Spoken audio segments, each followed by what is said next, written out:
There are two types of jihad, the civilization jihad and the military jihad.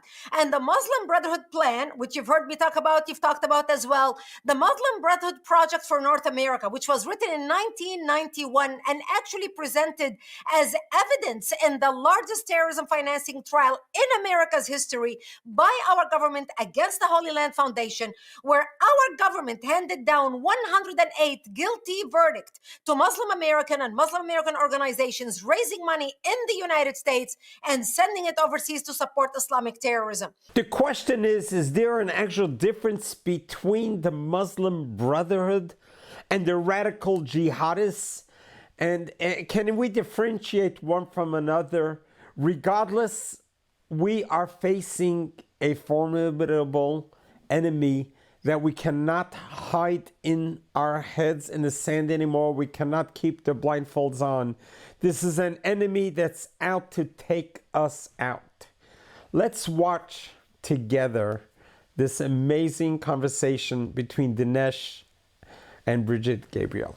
It looks to me like there are two forms of jihadi penetration of the West. And tell me if you agree with this. The first form is the more familiar form. It's represented by things like 9/11 or October 7th. It is the outright attack, and of course we associate these kinds of things with Hamas or with ISIS or Boko Haram, those kinds of groups. But there is a sort of second type of jihad that people are perhaps less aware of. And this is more connected with the Muslim Brotherhood. And this is the notion of infiltrating these societies and traveling on the passport of liberalism itself. I just heard on social media this guy, Mehdi Hassan, who said something like this. He goes, well, you know, if the Christians have a right to ring the church bell, therefore, the Muslims have the exact same right to have a public prayer and a call to prayer 5 times a day. And now, you know, I'm assuming Mehdi Hassan is not going to sign up to be a suicide bomber. He's practicing the sort of infiltration type of jihad. Do you agree with this sort of classification of these two types of jihad? And do you also agree that maybe they need a different type of response? That's exactly what's happening, Dinesh. There are two types of jihad, the civilization jihad and the military jihad. And the Muslim Brotherhood plan, which you've heard me talk about, you've talked about as well, the Muslim Brotherhood Project for North America, which was written in 1991 and actually presented as evidence in the largest terrorism financing trial in America's history by our government against the Holy Land Foundation, where our government handed down 108 guilty verdicts to Muslim American and Muslim American organizations raising money in the United States and sending it overseas to support Islamic terrorism. And they were doing it using civilization jihad. And in their plan, there's a paragraph where it says, understanding the role of the Muslim brother in North America.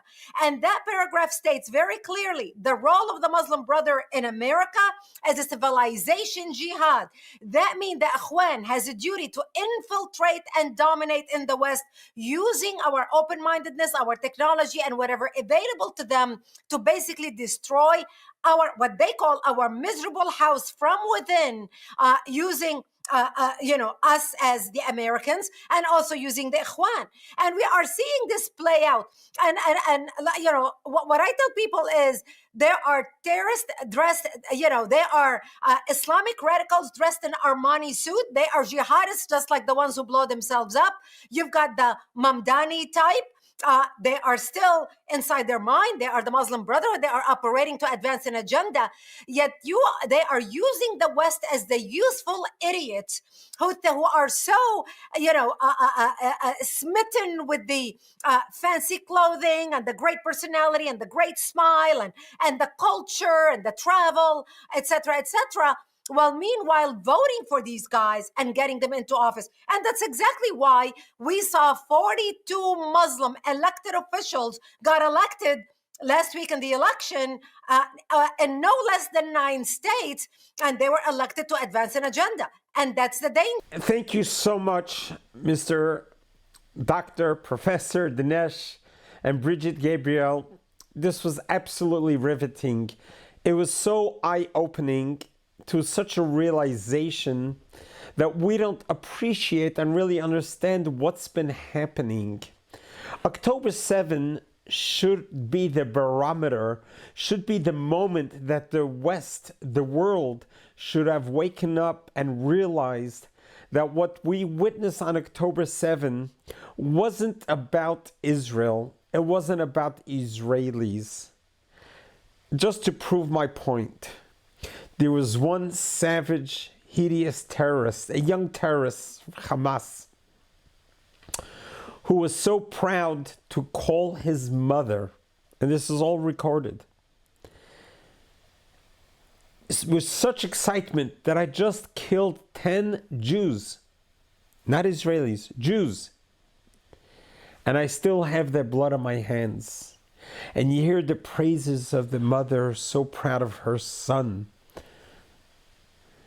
This isn't about Israel. This isn't about real estate. This isn't about occupation, colonization. This is about a jihad. This is about a war against religion, against Judaism, Christianity, and any Western type of lifestyle. And that's exactly what we are faced with. Throughout all generations, there were opposites of the spectrum. There were those that were committed to life, obsessed with life, and those that were obsessed with death. Now, God created this world for a purpose and a reason.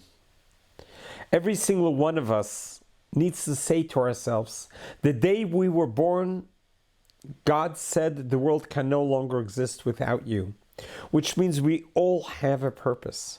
When we are born like a little angel, an infant, has no wrong, has no bad to it.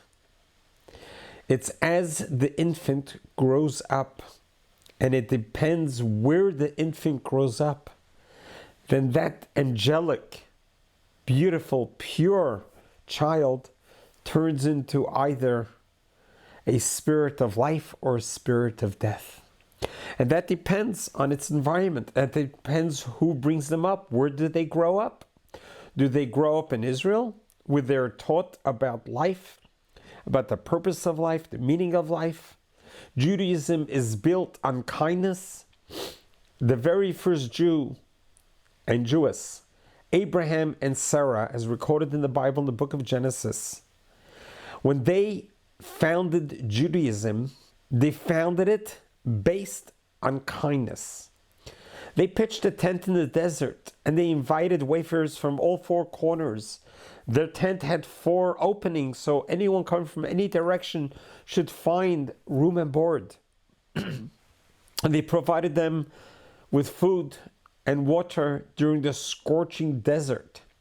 And when they would appreciate the kindness, Abraham would say, don't thank me, thank God. God, they never heard of God. And he introduced God to the world. That was their monotheism. But the foundation, the bedrock, the cornerstone of Judaism is kindness. And when God gave the 10 Commandments and the Torah on Mount Sinai, he wrote very clearly, as it's recorded in the Torah, these 2 words, v'chai bahem. Chai means life. That the intent of our religion is about to be alive, support life, prolong life, sustain life, give life, create life, do everything for the living. That is Judaism. In total contrast, you find Muslim, who is all about death. It's all about darkness. It's all about tyranny and control. And worst of all, that if we don't believe what they believe, we're considered infidels and they want to kill us and we deserve to be unalive. And this is where the world terrorism has been based on: the Muslim Brotherhood, the jihadists, the radicals. Well, we're talking about a force that's working hard to take over the world.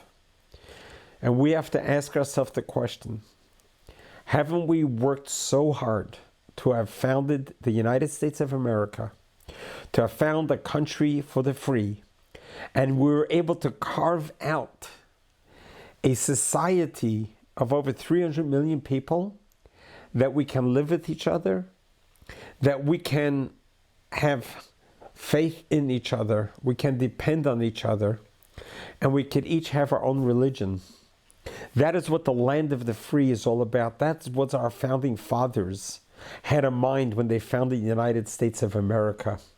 We all came from countries that oppressed us. That was the tyranny, the death, the carnage, the torture, the murder, the poverty. We left that all behind, and we came to discover a new land, a new way of living. And that is the American way, the way of the free. To have total freedom, that every person gets to think on their own, and every person has a right to dress and talk and pray as they wish. That concept is so new to the world and humanity. And this is why perhaps America has gone in 250 years from zero to the world superpower, compared to countries who have been around for thousands of years, who are still stuck in the old habits. But America did not. We are about to celebrate the holiday of Thanksgiving. It's a moment that we look back in history and we think about the Pilgrims, we think about the Founding Fathers, we think about the wars that we've been through to carve out and create a constitution that we can live with, that the world is envious of, because capitalism and individualism is the way God intended the world to be. And this is why we've been so successful. And this is going to keep our success. And we need to be very wary and careful about other influences who are trying to destroy that. After listening to Dinesh and Brigitte Gabriel, you get a clearer understanding of what we're up against.